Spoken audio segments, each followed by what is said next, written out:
confidence in the people of Kentucky that can get up very early and pound some beers.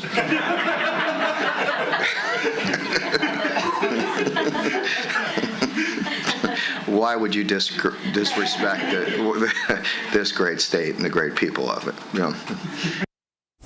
Wow. That is one of the top 5 sound bites of Mark Stoops in his tenure at the University of Kentucky, and from a fan's point of view, maybe the best. Hello, everybody. Friday afternoon. It's a Facebook Live Friday. Brian Milam, Dave Baker, and that stunning blue blazer. Big game jacket. Big game jacket. Big game jacket. You bring the big game jacket out for the big games. This is a big one tomorrow. I'm first of all impressed with Stoops. The fact that he kept it neutral, right? Right. Because he could have come out and touted his own bourbon, right? Come out with the William Tar. That's right, but he didn't. Old William We Tar. still have a bottle over there? We did. I've got a story about it, but yeah, used to. Used to be's don't count anymore. Who sang that? Photographs and Memories, Jim Croce. Jim Croce. It's my favorite song of his, Photographs and Memories. 2 minutes and 3 seconds. Bad Leroy Brown. That's right. See, we get out. See, this is where the ADD comes into play, because he'll go left, I'll go right. Somehow we'll meet back in the middle. It works. It is Kentucky and Florida on Saturday. It is a noon start, so get there early. The media has been advised to get there at least 3 hours ahead of time, because SEC Nation is in Lexington. There's so much going on. So are they serving breakfast in the press box, or is it brunch? Do we know yet? I don't even go to the press box anymore, because I call it. You don't? I get it, right? Public relations work for WKYT, the WKYT Sports Department. You know, you just kind of walk around the parking lot and like, hey, how are you doing? Yeah, I'll take a bite. You know, especially for the breakfast food. And Mitch Barnhart has announced that. Normally, the tailgate lots open up 4 hours prior, but they're going to open up at 7 tomorrow morning, which would be an additional hour of revelry. So you get the sunrise over Kroger Field at some point, and then you get ready to go for the Cats and the Gators. Last week, Kentucky went to Vandy, and Vanderbilt Stadium under construction, and Mark Stoops leading his ball club onto the field.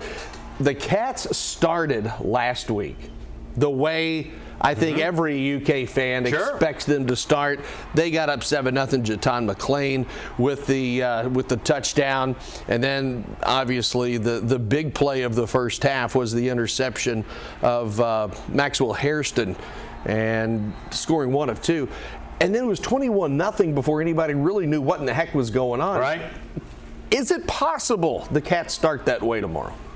Well, you'd like to think so. I think that just kind of the way I'm sizing it up. This was a great shot, by the way. This is yours truly behind the camera. I just had to zero. That's on the top of the Marriott Hotel, Isn't that which great? is right in the backyard there. But, you know, I don't know that unless they can punch a ball out, they'll get an opportunity to turnover like that. Yeah. Because I think Florida is going to come in and really try to pound it on the ground with Etienne and that other running back. And I don't know. I think this is one of those games again tomorrow that if Kentucky wins the toss, they're going to take the football and try to make Florida play from behind. Really? Yeah. His MO is to, put the defense out for the third quarter, and I have no problem with that. I've always thought that should happen, because it's not how you start, it's how you start that second half sometimes. Right. And I'd rather have the ball later. Devin Leary and the Cats really went through a struggle in the third after getting up 21-0. I mean, that was the worst possession I think I've seen in my existence. Boy, they had a couple against Akron that would rank right up there. But I see what you're saying. Quarterback falling down, and then this great play by De'Aaron Jackson, the handoff to Andrew Phillips for 50 yards. Kentucky got going, but they had that lull in the middle. I don't think they can have that lull against Florida, especially the way Florida runs the ball, because this could be a keep-away game. Oh, absolutely, especially with those new clock rules. And we've heard Liam Cohen talk about that before, and less number of steps. That's why I think they'll go ahead and they'll take the foot. I have no inside information. It's just kind of a gut feeling, and Lord knows I got plenty of gut. But I just think that they've got to. You've got to set a tone. I would not want to play catch up in this game. And I've got to tell you, Billy Napier, he's probably not unpacked fully down there in Florida yet, right? And I got to believe those players come in here with the chip on their shoulder as well, right? I mean, what was it, 30-plus years that they beat Kentucky? And now Kentucky trying to beat Florida 3 straight times for the first time since 48, 49, and 50. And 51 when you had that foursome with Bear Bryant. That's not happened in 75 years. No, not at all. And so, you were here, obviously, and I was a senior at Morehead State, but you were here when UK beat Alabama for the first time in 75 years. Now Kentucky can beat Florida 3 straight for the first time since that 4-year run that Buzz just mentioned. And a lot of people, Kentucky started out, I think, as a 3-point favorite. I think that has shrunk to a 1-point favorite. Really? I believe so. And I know there are some UK fans still out there who have flashbacks to Chris Doering, flashbacks to how'd you leave that receiver wide open in the end zone on 2 plays. I wish we had that footage here. That was the roughest. Did I tell you that story? So I'm doing a game with Kaywood that night. Hacker was out doing the NCAA stuff. That's a big deal. I'm doing color with Kaywood that night, and we're going on in the game and everything, and it came down to that last play or something, and I said something like, Kaywood, they could go ahead and they could throw 1 out pattern there and get it outside the hashes and kick a field goal for the tie. And he goes, this guy ain't playing for the tie. And about that time, they throw it right down the hash. And for those of you, if you haven't seen it, go Google it. The closest person to Chris Doering is Dick Gabriel, who's the sideline reporter, and he's standing underneath the goalpost directly, and he doesn't show it, but he almost has like a stunned look on his face.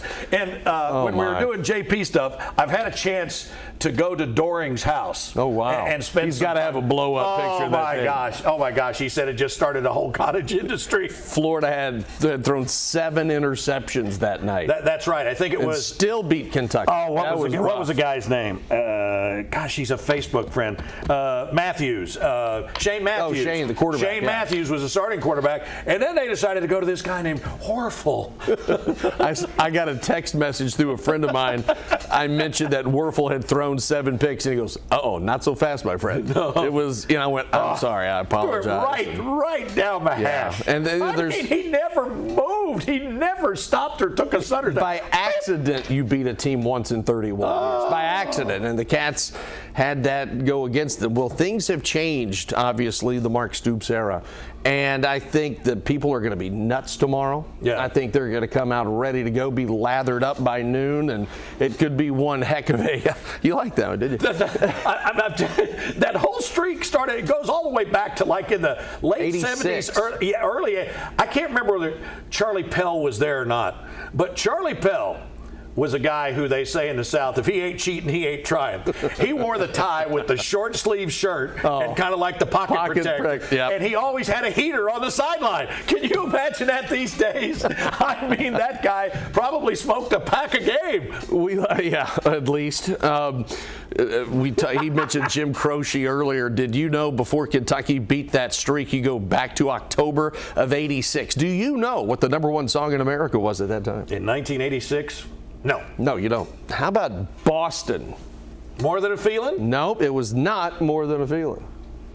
But you were close. I don't know. We'll come back to that in a moment. Thank you very much. Let you think about that in Facebook land. Casey's Weekly Countdown. Thanks for playing Education. And one other thing, we appreciate those of you watching. Tolerating this. We have, London and Bell County and Floyd County and Lexington, obviously. You can't stop and places in between. And who else we have on here? Yeah, we've got. Did anybody stay up and watch the United States Franklin County get whipped?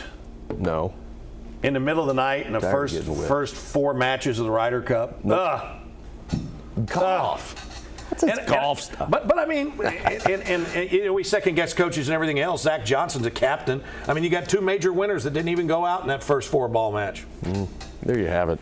One other thing before we turn this over to Buzz and his. No, we don't have one today. It's away game this week. It said it in the rundown. It did. No, we just keep it there in the rundown. Okay, so next Saturday is the final home game of the regular season for Lexington Sporting Club. More coffee. Get over here. And so we will have that next week. All right. Last thing then before we get out of here. Yes. The Cincinnati Reds. You're telling me there's a chance. They have a very small chance to make the postseason. Game and a half out, 3 left. Yeah, right? let's show this graphic. Now, this is what happened last night, all right? The Marlins rallied for 2 runs in the 9th to take the lead on the Mets. Then the game gets suspended because of rain. They will make up that game October 2nd. The Cubs, 2nd? yeah, That's October a day the after 2nd. the regular season. It might be one of those if necessary. If necessary. games. Yeah. So the Cubs and Braves. Come on, Braves Mets. beat the Cubs 5-3. Now, here's the scenario for the Reds if they are to make the postseason. They got to sweep, right? They've got to sweep, but on top of that, let's go to There it is. That's it. Yep. Okay. Okay, we have the. There we it go. is. There it is. All right, here's the scenario now. The standings. Yeah, So the here we Reds, go. Reds are a half game back of the Cubs. Yep. Game and a half back of the Marlins for that final spot. Yeah, right? and that Marlins game with the Mets will Or is there be 3 or 4? There's 3 games left for the Marlins, but last night's game might have to be completed. No, I got you. But are there 3 or 4 wild card teams? There are 3 because you've okay. got the Phillies and the D-backs, and then who's the last one will be the Marlins, Cubs, Reds. Got you. Cincinnati must sweep the Cardinals. Now, in the 4 games the Marlins have, if you do count last night, the Fish have to go 1-3. The Cubs must get swept by the Brewers or go 1-2 against Milwaukee, which means the good land. If all of that happens, the Reds are in, but the Reds have to sweep the Cardinals. And I told Bailey, he's a huge Reds fan. I'm a big Cardinals fan. It's been a down year for the Redbirds over in Aren't the St. Brewers Louis. already in? Yeah. So there's no motivation for No, them. they don't care. They could lay down if they wanted to. But it's quite possible. What if the Cubs lost the first 2 to the Brewers? The Marlins lose the first 2 to the Pirates. The Reds beat the Cardinals the first 2, and then the ghost of Augie Bush says, da, da, da, da, da, da, da. The Clydesdales come out. Bailey would... He'd have to have his mic muted for a while, I bet. He would be upset. So that's what happens if Cincinnati beats the Cardinals 3 straight. The Marlins, if they do have to count that game last night, they'd have to get swept. I mean, you're looking at chances of a postseason of about 2 to 3%. I think I saw somewhere on ESPN this morning they had it at 4. Okay, 4. There you go. How they do all that stuff. Yeah. But yes, razor thin. But, it could. Yeah, John Gray says, hope that Kentucky wins, but I'm taking Florida 21-14. The one thing I love about the Florida-UK rivalry... I wonder if he wants to bet that. I don't know. Would you, if you were a Florida fan, would you take Florida and lay 6 points to Kentucky and Kroger? I think not. But it's the Cats and the Gators at noon tomorrow. I do have one other thing. Yes, sir. For those of you, if you don't want to, if you can't be there, you can watch on ESPN Plus. But 2 great soccer matches tonight over at the Bell. You've got the UK men. Oh, that's right. UK men were preseason number 3 in the country. They're taking on Central Florida, who's now number 3 in the country. That's at 5, and then at 8 tonight, the UK women, who are unbeaten for the first time in forever. Really? Taking on Alabama, who made it to the College Cup last year. They went undefeated through the SEC. They're ranked 9th in the country. That'll be at 8 o'clock tonight. If you're going to be there for early tailgating, just come over and start tonight, right? I would. Right? Why not? You can find some back lot that's not being used and just wiggle on. Or if you're in the RV lot, you just go back.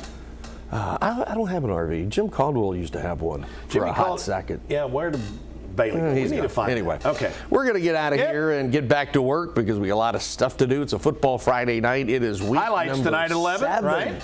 See, this is again week 7. Football goes by too darn fast, and before you know it, it'll be basketball. In 2 weeks from tonight, Big Blue Madness? Yeah, it's in October. Yeah, that second week of October. So, man, and it's on a Friday. Let's go! For Dave Baker, I'm Brian Milam. Thanks for watching. And for Dave Baker and his Blue Jacket, I'm Brian Milam. Thanks for watching. We'll see you next time.